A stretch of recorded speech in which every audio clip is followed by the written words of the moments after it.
damos la bienvenida en el estudio de los desayunos de 24 horas aquí en Guayaquil a Alberto Dajic, a quien le agradezco estar aquí para el análisis el día de hoy. Muy buenos días, gracias por acompañarnos. Buenos días, Liz.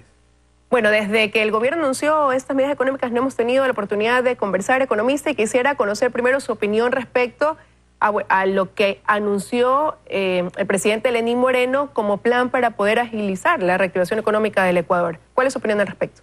Bueno, hay varios aspectos que analizar. En primer lugar, hay evidencia de un camino correcto, de un sentido correcto, que no solamente se refleja en el hecho de que se reconoce que hay que bajar gastos, se reconoce que hay que recurrir a la inversión del sector privado, no se persigue al sector privado, no se está ya con el mismo discurso anterior, se reconoce que hay un Estado obeso, pero además el país adopta ya una posición internacional que es de sensatez, porque apoyar a Ortega, apoyar a Chávez, Maduro, es bastante insensato y el Ecuador lo había venido haciendo. Entonces se ve un viraje hacia la sensatez. Ahora, respecto de las medidas en sí mismo, hay algunas cosas que mencionar. En primer lugar, hay un problema de velocidad y profundidad.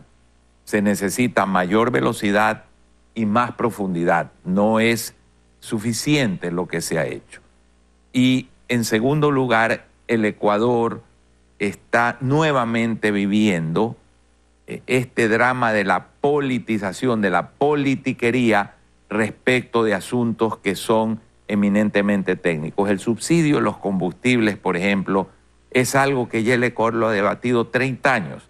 Quienes están en oposición gritan y cuando están en el gobierno lo hacen, lo cual indica que hay una irresponsabilidad. Líderes de muchos sectores salen a rasgarse las vestiduras cuando es un subsidio que le ha representado más de 20.000 millones de dólares al Ecuador en el gobierno de la familia Revolución Ciudadana. Entonces es un momento también, Liz, para que el Ecuador de una vez por todas destierre esta forma de politiquería, de no entender los altos intereses del país, de no entender que si las cosas se regalan, finalmente la pagan los más pobres. Bueno, en ese sentido, el presidente hace pocos días dijo que la eliminación de subsidios no afectaría a las clases más necesitadas, sino a quienes tienen más dinero, que no repercute en ellos. Al referirse precisamente a estos reclamos, pues el Frente Unitario de Trabajadores anuncia movilizaciones para el 20 de septiembre en rechazo precisamente a este incremento de la gasolina súper.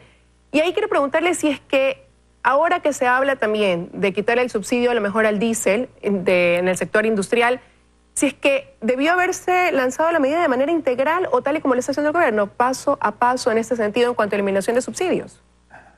A ver, yo creo que debió haber sido integral. Usted no espera que en la mitad de una operación crítica el médico salga, una operación de 10 horas en que hay que hacer cambios profundos en el corazón de una persona, que salga a la mitad a dialogar con la familia respecto a qué hay que hacer. Ahí hay un médico a cargo de la operación, tiene que actuar. ¿De qué se trata la eliminación de los subsidios en cuanto a no afectar a las clases populares? Se trata de terapia del dolor. Por ejemplo, si el diésel sube, que tiene que subir, debe subir, hay que dar un subsidio directo al transporte público, que es lo que sí impacta a los pobres, como lo hicimos el año 92. El sector de exportación que pierde competitividad puede ser compensado en función de los costos que ese insumo tiene y en función de lo que exporta. Pero mantener, por ejemplo, un subsidio en el cual los ecuatorianos estamos conscientes que millones de dólares se van de contrabando en barcos en alta mar que salen a hacer ese negocio, quienes salen a protestar son corresponsables, cómplices de ese delito que tanto afecta a la economía del Ecuador. Ahora, esa es una de las medidas que rechazan y la otra es la separación de los cargos de entre 900 a 1.200 funcionarios del sector público.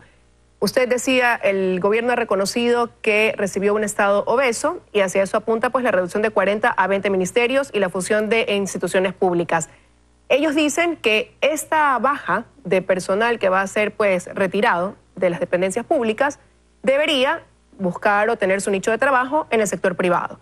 Pero ¿está este sector preparado para recibir este flujo de personas al momento para que así no pasen a formar parte ni los desempleados o quizás del empleo inadecuado? A ver, Liz, lo peor que se puede hacer es engañar a la ciudadanía.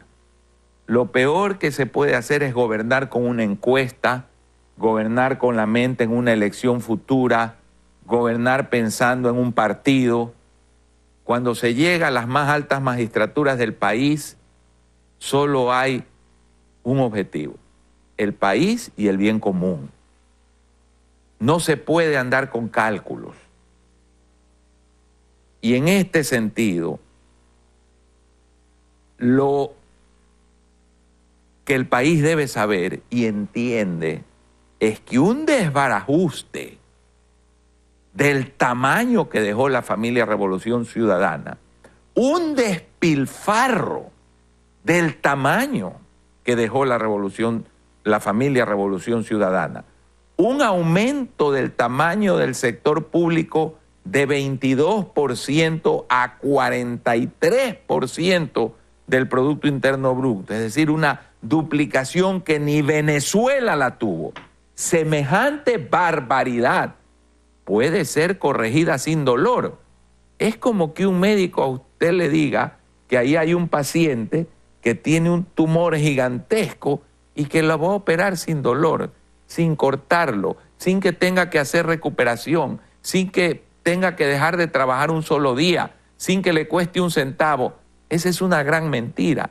Aquí tiene que haber un ajuste. De lo que se trata es de buscar las medidas compensatorias para aliviarle la carga a los más pobres. Pero que se pueda hacer esto sin que se reduzca el empleo público. Entonces, ¿de qué estamos hablando? Pues, si el empleo público se multiplicó en una manera exponencial y ese gasto público es la causa fundamental del grave problema que tenemos. Entonces, ¿cómo va a resolverse el problema sin atacar la primera causa que lo generó? Bueno, y mientras algunos critican o cuestionan estas medidas adoptadas, pues el gobierno ve dos puntales importantes con la ley de fomento y lo que ella conlleva. Y una de estas es abrir el Ecuador nuevamente a atraer inversiones, ponerlo atractivo para eso y por otro lado, pues brindar esa estabilidad jurídica que se necesita. Con estas dos cosas que dice el gobierno, brinda esta ley de fomento productivo, ¿cuál es la perspectiva para el país desde su punto de vista en ese sentido? Primero, para que eso funcione, que son medidas, pasos en la dirección correcta, la estabilidad económica tiene que ser visible y la estabilidad económica no va a ser visible mientras el Ecuador no demuestre con un programa que no es de un año, sino un programa de varios años, cómo, de qué forma se va a llegar a un equilibrio fiscal, cómo, de qué forma va a crecer la inversión privada y decrecer la pública para que se vuelva a un sano equilibrio. En el Ecuador, la mitad de la inversión de la sociedad la hacía el Estado, cuando en Chile, Perú y Colombia, por ejemplo, el 20% de la inversión la hace el Estado, el 80% la hace el sector privado. ¿Cómo vamos a hacer para desregular esta asfixia regulatoria que al sector productivo lo ha tenido agobiado durante tantos años? O sea, es un programa completo que todavía no se ve, está en deuda el gobierno con eso. Ahora, el gobierno sin duda está buscando este apoyo por parte del sector privado. Hace unos días los ministros de Economía y Finanzas y de Comercio Exterior e Industrias realizaron una jornada de socialización con representantes del sector comercial, exportador y productivo, y en ella precisamente quienes acudieron decían que ahora es momento de tener una política agresiva de incentivos para la exportación. ¿Qué pasos se deben hacer de manera paralela en ese sentido para también cumplir un poco con lo que desea este sector para contribuir también en esta reactivación económica? Lo fundamental es generar confianza, Y la confianza se va a dar cuando el Ecuador haga un acuerdo con los organismos internacionales, multilaterales, para obtener un gran financiamiento que produzca ese colchón financiero, ese colchón de liquidez sobre el cual se puede tener la tranquilidad de reformar la economía, sabiendo que hay ese colchón de respaldo, de que los mercados se vuelven a abrir, de que el Ecuador tiene ya un programa de varios años que demuestra que hay una consistencia hacia el futuro y no solo medidas para resolver el presupuesto de este año y el próximo año ver qué. No, tiene que haber un programa creíble de largo plazo donde todas las metas económicas se vuelvan coherentes y donde se preocupe ese programa de que todo este ajuste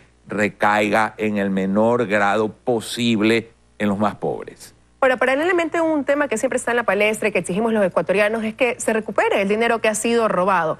Y ahí surgen una serie de proyectos con incentivos que buscan precisamente clarificar o establecer esta ruta de recuperación del dinero. Pero ¿qué hace el economista realmente para que al Estado le regrese lo que es suyo, que le fue robado? Bueno, tiene que haber una decisión política realmente de hacerlo. Hay una iniciativa de la Presidenta del Congreso Nacional de dar incentivos a quien denuncie. Ese es un proyecto saludable porque además reconoce que el incentivo económico es siempre importante frente a lo que en el pasado se decía que cualquier acumulación de patrimonio era ilegítima. Ahora se está ofreciendo patrimonio, una ganancia a quien denuncie.